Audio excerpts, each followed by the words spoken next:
So if you're a golfer, you know the feeling, right? You're living somewhere with a real winter, maybe Northern Europe, maybe the U.S. Northeast, and that dread starts to set in. The sun's gone by 4 p.m., it's cold, it's raining, and you know your clubs are about to go into hibernation for, what, 6 months? Traditionally, that break, it just meant regression. You'd hang up your clubs and basically just hope for the best come spring. But we're here to say those days are pretty much over. Today, we're doing a deep dive into the world of indoor golf, specifically how these golf simulators they've completely changed the game. They've gone from being this sort of grudging winter alternative to a core part of modern player development. It's the ultimate weatherproof solution, really. It offers this high-precision training that, for anyone who's serious about their game, it's not optional anymore. This is where you build your competitive edge. So our mission today is to unpack how this tech really works as a 12-month training solution and, more importantly, how you can use it to see some real quantifiable improvement. Yeah, and what's so fascinating is that the technology didn't just get a little bit better. It completely redefined what indoor practice even is. I mean, the term indoor golf used to make you think of, hitting foam balls into a net in your basement. Into a pillowcase, maybe. Exactly. But now it means you're in a dedicated space. You're using these incredibly sophisticated simulators, high-speed cameras, launch monitors that are practically military grade. Right. And yeah, you're still hitting a real golf ball into a screen. But the magic is what's tracking that shot. We're talking about advanced systems like TrackMan, which uses Doppler radar to trace the ball's entire flight. Or you've got Foresight and FlightScope using these ultra-high-speed cameras to capture every detail at impact. Then there's TrueGolf LaunchBox, which is all about hyper-realistic courses, or even something like Sportsbox AI, which, just focuses on your body's biomechanics. It's a serious data capture. Okay, let's break that down. Let's start with the core appeal, Section 1. Why this explosion in popularity? I mean, the most immediate thing is pretty obvious. You get to skip that 6-month skill degradation cycle. It's all about consistency. That's the word.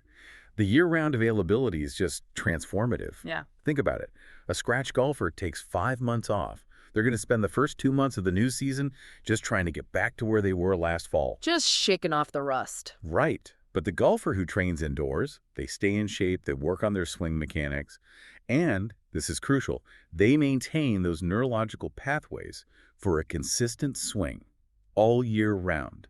They start the season ahead, not playing catch-up. And it's not just about surviving winter, is it? It's about accessibility and maybe even more importantly, time efficiency. I mean, for anyone listening with a busy schedule, finding 4 or 5 hours for a full round of golf is, well, it's a luxury. Oh, absolutely. A simulator is the perfect answer to time constraints.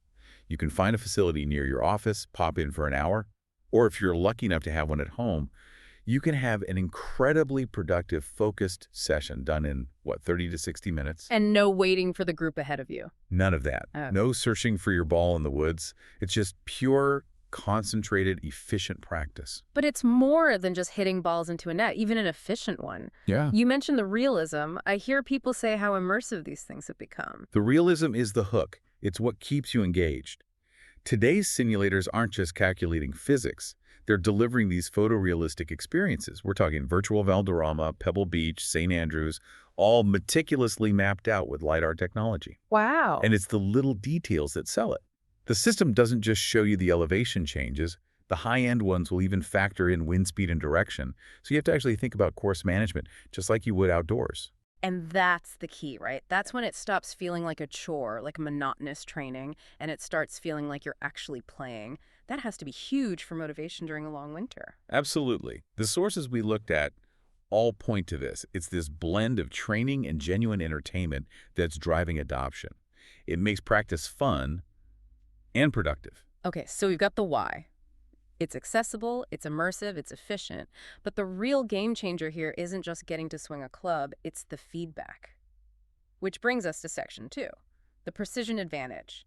This is where you get to look under the hood of your swing. This is the core of it all. This is why these systems are so valuable, the data. Right. A high-end launch monitor captures every single detail of what happens at that impact and in the first few feet of flight with just pinpoint accuracy. You simply cannot get that level of precision on a normal driving range, not without a whole research team with you.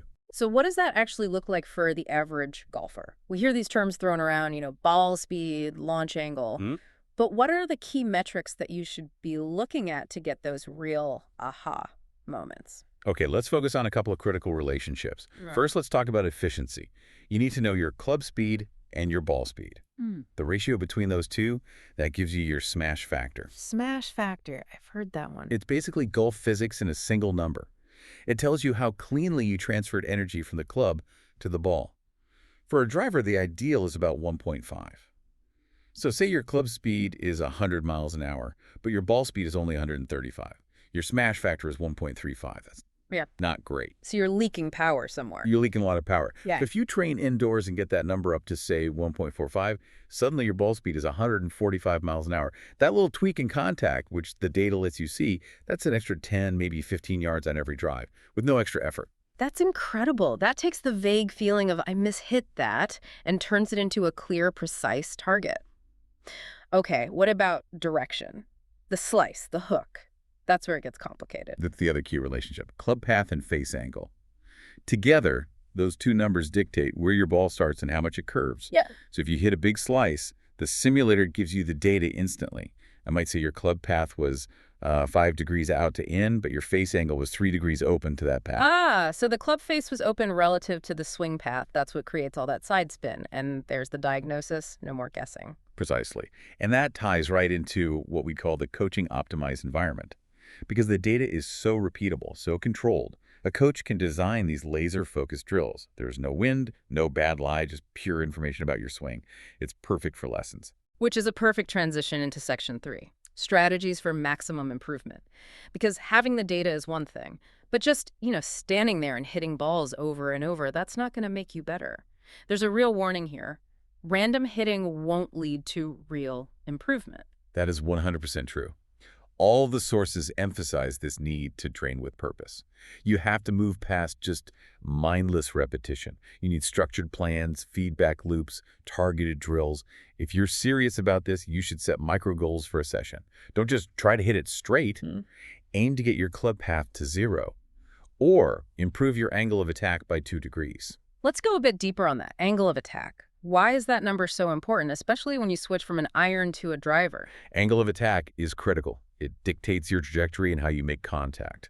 With an iron, you generally want a negative angle of attack. You're hitting down on the ball, compressing it. Yeah. But with a driver, you want the opposite. You want a positive angle of attack, hitting slightly up on the ball to maximize launch and minimize spin. Right. So if your simulator shows you have a negative 3-degree angle of attack with your driver, you know instantly why your drives are ballooning up and losing distance. You can then build a drill focused entirely on shallowing out that swing.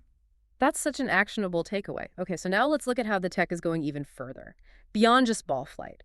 For a really deep analysis, we have to talk about biomechanics. And that's where things like Sportsbox AI 3D come into the picture. This is really the frontier. Launch monitors tell you what the club and ball did. These biomechanical platforms tell you what your body did to make that happen. Tools like Sportsbox use a single camera, like on your phone, to build a 3D model of your swing. It measures joint angles, rotation speeds, sequencing. So it's not just about the club anymore, it's about optimizing the engine, the human body. Are your hips firing before your shoulders? Are you standing up through impact? Exactly that. It flags mechanical inefficiencies that lead to power loss or a bad shot shape. If you're struggling with, say, early extension, that classic standing up move, the 3D analysis isolates it immediately. It shifts the focus from the result, like the slice, to the root cause in your body's movement. But we can't forget the short game. Putting and chipping can feel hard to simulate. But the sources are clear. This is no longer an afterthought. It's a mistake you can't afford to make. Consistency in putting is all about confidence. And these specialized indoor systems, things like Puttalyze, Quintic Ball Roll, Zenio, they track the ball with millimeter accuracy. Millimeter accuracy, that's just astounding. It is. Outside, you've got wind, grain, slope, all these variables. Indoors, you can isolate your stroke perfectly. Face angle, path, speed control, it's all there in the data. It lets you build this incredible, repeatable consistency that holds up under pressure. And finally, before we move to the broader impact, it's not all just lonely, high-tech grinding, is it? There's a social aspect.